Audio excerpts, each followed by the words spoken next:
poderia correr esse risco. O senhor achava que podia... Existia essa possibilidade, está certo? Porque eu estava abusando, né? Se você vê as tomadas de aeroporto, muita coisa poderia acontecer. E eu falava para o pessoal de segurança do meu lado, que essa possibilidade ia se aumentar a partir do momento que a minha popularidade ia crescendo. Porque eu estou crescendo da onde, Augusto? Qual o tamanho do meu partido? Qual é o nosso fundo partidário? Eu costumo dizer, é verdade, quer ver? Você pontou aqui, tem 10 pessoas, 15 que trabalham comigo, a maioria voluntários. A minha equipe de política, ela é menor que a equipe da Polícia Federal, que por lei está à minha disposição. Deputado, o senhor acha que o autor do atentado, o Adélio Bispo de Oliveira, agiu sozinho? Eu acredito que não. Ele não é tão inteligente assim, não. Né? Que um ato como aquele, a tendência natural é ser linchado. Então ele foi para cumprir a missão, quase que na certeza que não seria como. Teria gente ao lado dele. E isso realmente, pelo que eu ouvi dizer, não tenho certeza ainda, a Polícia Civil lá de Juiz de Fora está bem mais avançada que a Polícia Federal. Porque o depoimento que eu vi do delegado da PF que está conduzindo o caso, realmente um depoimento para abafar o caso. Eu lamento o que eu ouvi ele falando, dá a entender até que age em parte como uma defesa do criminoso. Então, isso não pode acontecer.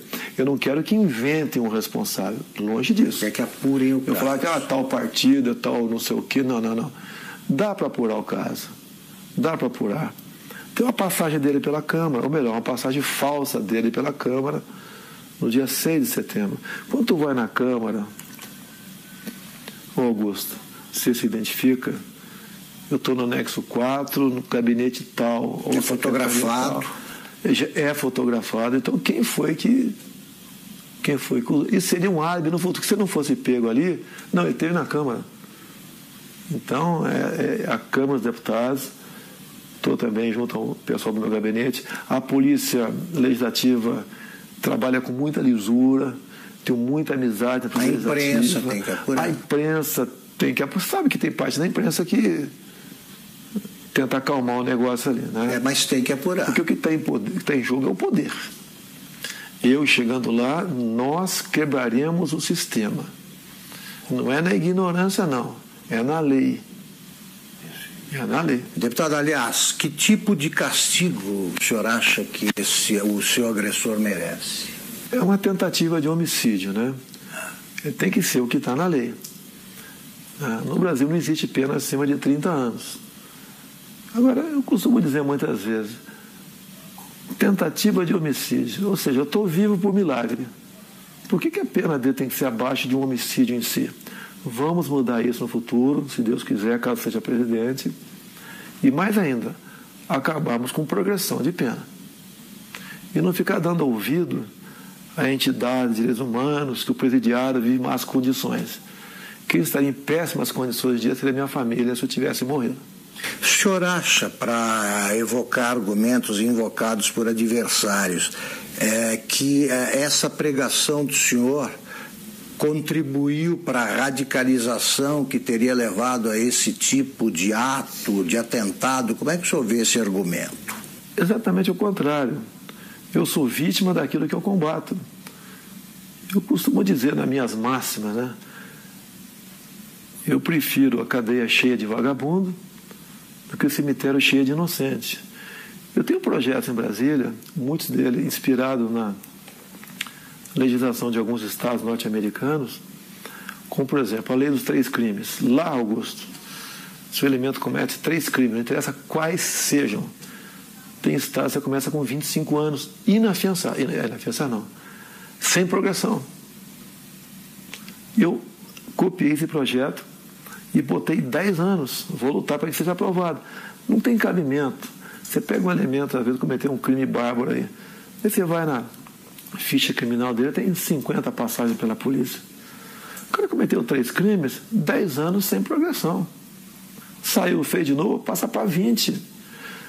O ser humano só respeita o que ele teme. Se cometer crime, a punição é quase inexistente. É um estímulo para você ser criminoso. Um exemplo que tenho falado muito é de uma deputada federal, uma japonesinha aqui de São Paulo. Ela teve uns 15 anos atrás o filho de 8 anos sequestrado e executado em cativeiro. Já imaginou alguém matando uma criança de 8 anos de idade em cativeiro? Você é pai, você é mãe, imagine uma situação dessa. O elemento foi pego logo depois. Era um ex-funcionário dela. Foi condenado à pena máxima, mas depois de 6 anos foi para o semiaberto. Estou vendo que o senhor está entusiasmado com o programa de governo, aí, mas eu quero ainda resgatar esse fato. Eu posso dar, só para dar uma claro. Eu quero dar um depoimento aqui do sofrimento, da angústia nossa quando aconteceu. Eu ia te perguntar como é que foi vista a coisa do outro lado, ali. Ao lado e do outro lado. Meu irmão Carlos está acompanhando meu pai direto nessa agenda, dando suporte para ele, importantíssimo, né? E eu fiquei sabendo por um jornalista. Eu estava sendo da sessão na LERJ, me ligou, seu pai está bem? Eu fiquei sabendo que tentaram dar uma facada nele lá em Juiz de Fora. Você estava onde? Eu estava na LERJ. Aí quando ele percebeu que eu não sabia o que tinha acontecido, ele falou assim para mim, pode ficar tranquilo que, pelo que eu sei, não foi nada grave não. Foi um sentimento que eu não tinha sentido antes. Eu subi, fui no gabinete de um deputado, que eu estava indo para conversar com ele, um deputado evangélico. Rapaz, quando eu cheguei lá, tinha uns 15 pastores no gabinete dele. E eu não sei porque eu sabia, me deu vontade, eu comecei a chorar muito, explicando o que tinha acontecido, sem saber o que tinha acontecido, né? E aí, você não sabia? Eu sabia, mas eu chorava com medo do que pudesse acontecer, mas tinha certeza que não ia acontecer o pior. Pressentiu? Tinha certeza que não ia acontecer o pior. Mas pressentiu que podia acontecer. Fiz aquela oração, todo mundo ali, pela saúde dele. Eu entrei no carro, foram as horas mais longas da minha vida no trânsito, que era a véspera de feriado. E aí eu sabia assim, meu irmão tá lá com ele, tá bem cuidado, tá num bom hospital. E aí, mas eu fui me acalmando no caminho, né? Aí quando eu cheguei lá, que os médicos me explicaram o que era, é que eu falei assim, cara, foi milagre, esse cara não sabe o que aconteceu, né? Ele tava acordando meio grogue. Você achou que seu pai poderia morrer? Eu em momento algum achei que ele fosse morrer, em momento não. Eu tinha uma paz dentro de mim que isso não ia acontecer. Mas quando eu vi o que tinha acontecido, a gravidade, o que os médicos me contaram, e aí meu irmão me deu uma noção do que tinha acontecido também. E aí olha só o que esse cara me falou. Ele chamou perto, ele não tinha muita força para falar na hora. E aí ele me chamou pertinho da boca dele assim, né? Encostei o ouvido nele. Não foi com essas palavras, foi assim, se deram mal, tô vivo. O cara no momento desse não tá pensando na saúde dele, tá pensando no todo, no que ele representa. Então eu tenho cada vez mais orgulho dele. Muito. E agora está aliviado. É um choro de alívio, né? E certeza de que Deus está preparando uma coisa muito grande para o nosso Brasil e está usando o cara aí. Com certeza.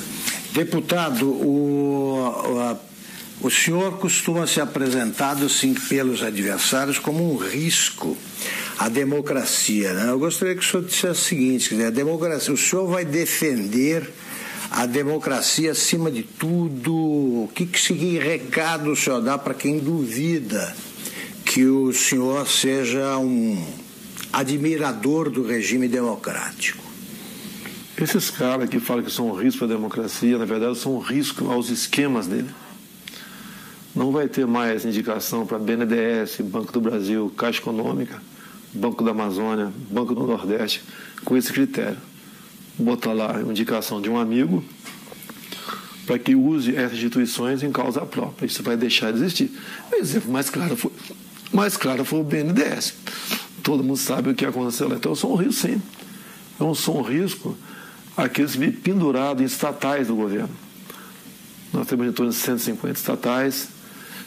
Conversei com o Paulo Guedes, que rapidamente... Vai privatizar estatais. Falei, Paulo Guedes, nós vamos priorizar um estudo muito acurado, não vai haver injustiça com ninguém. Mas algumas serão privatizadas, certamente. Vou dizer muitas. Tá? No governo do PT, umas 50 foram criadas.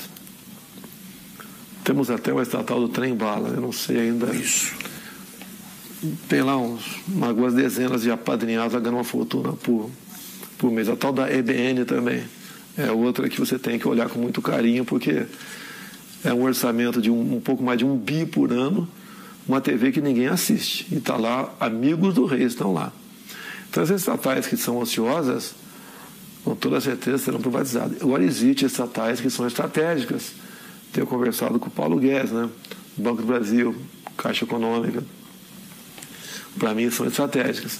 Então, isso daí estão fora de cogitação. E mesmo assim, temos outras, você tem que ver o critério, o modelo para privatizá-la. Não é jogar para cima quem pegar pelo... examinar. E uma grande preocupação que nós temos. Nós não podemos ser inquilinos de nós mesmos aqui no Brasil. Tem um país aí fora, China, que nós queremos manter relações comerciais com eles, sim, até há interesse por parte deles, mas não podemos permitir que a China ou qualquer outro país, em vez de comprar no Brasil, venha comprar o Brasil. Perfeito. Deputado, a ex-senadora Marina Silva diz o seguinte, que a prova de que as ideias do deputado Jair Bolsonaro não funcionam, a prova disso foi o próprio atentado, porque tanta gente protegendo não conseguiu impedir que o ataque acontecesse. A Polícia Federal falhou? O senhor notou falhas no esquema de segurança? O ambiente... Não tem como você ter um sistema de segurança perfeito. É um tumulto ali, né? Eu vejo pela televisão. E eu sempre falava com eles da possibilidade, né, crescente disso acontecer, tendo em vista o nosso crescimento junto à opinião pública. Então, eu não culpo a Polícia Federal, não. Eles até ajudaram muito com os policiais militares do Rio que estavam comigo lá. Isso vai evitar, evidentemente, esse tipo de manifestação. Não, eu até as eleições... Eu estou em alta até o dia 31. Sim. E a recomendação, eu não posso sair de casa. Se eu levar um esbarrão na rua com a situação que eu estou aqui, pode botar tudo a perder. Então eu não posso ir para a rua, realmente. Eu peço a compreensão dos amigos. Pretendo, a partir do dia 1º, agora, em todo o horário eleitoral gratuito, fazer uma live e conversar com o pessoal sobre as eleições. A última que fizemos, chegou a live, né, ao vivo, está 275 mil pessoas presentes. Então está com uma aceitação muito boa, porque eles acreditam que a nossa proposta sempre é a verdade acima de tudo. E o Brasil também, né, como o nosso alvo principal, ninguém entende como um país que tem tudo como esse ser o que é. Se você vê, você olha para o Japão, Coreia do Sul, para Israel, olha o que eles não têm. Olha o que eles são. Olha para cá o que nós temos, o que nós não somos. Agora, a solução disso passa pela não aceitação da indicação política. O senhor pode chegar à presidência sem equipe e sem gente até para compor o ministério. O senhor vai aceitar a adesão o que o senhor vai estabelecer como pré-requisitos para aceitar o apoio de outro partido? O senhor aceitaria do Centrão, por exemplo? Não vai existir isso aí, Augusto. Não vou dizer que tem bons parlamentares em vários partidos e tem gente honesta dentro da Câmara também, tá? Mas não será esse o critério, é a competência. Eu quero, por exemplo, um ministro da Ciência e Tecnologia voltado para a pesquisa, para a inovação. O senhor não sabe quem é? Ainda tem um nome de longe, né, que a gente pensa nele, não sei se seria o mais adequado ou não, tá certo, mas é um pouco inexperiente ainda, o nosso querido coronel da Aeronáutica, Marcos Pontes, um astronauta. Sim. Poderia ser uma pessoa para lá ou para compor o ministério, ou para compor. Então o ministério é importantíssimo. O que faz o jovem sair do Brasil? Falta de oportunidade aqui. Então você não pode ter uma pessoa nesse ministério. O senhor vai nomear por critérios, pelo critério da competência, é isso? Olha só, quando eu juntei 120 parlamentares, e vai aumentar esse número, que o meu partido eu acho que vai fazer uns 30 deputados. Estou acreditando, um número modesto. Eu acho que vou ter o apoio de quem vota em mim, votar nos candidatos a federal, a senador, a estadual do meu partido. Eu acho que isso vai acontecer bastante. Até eu vou pedir para não votar no 17, votar no candidato, que tem uma cláusula de barreira aí. São Paulo, por exemplo. Não adianta o meu filho Eduardo, que deve ter 1 milhão de votos, junto com o voto de legenda, poder fazer 8 deputados federais. Esse federal tem que ter 30 mil votos, senão não tomam posse. Então ele tem que votar no candidato, e não no 17. Eu posso não ser o ideal, nem teremos nunca um ideal. Mas eu acho que o remédio para o momento, tendo em vista aos demais candidatos que estão aí, seria eu, não teria outro remédio no momento. Para a gente buscar o ponto de inflexão e fazer uma política de verdade no Brasil. E essa maneira de não aceitar indicações políticas, como tenho conversado com parlamentares, é uma maneira de resgatar, buscar o resgate da credibilidade do deputado. O senhor não vai aceitar? Não tem como aceitar. Você pode ver, o Onyx Lorenzoni, por exemplo, no meu entender, seria um excelente chefe da Casa Civil, mas não é indicação partidária, mérito dele. Ele vestiu essa camisa comigo, tá, okay? Ele também passou por um momento difícil a vida dele, não questão de saúde, né? Então é uma pessoa que é adequada para estar lá.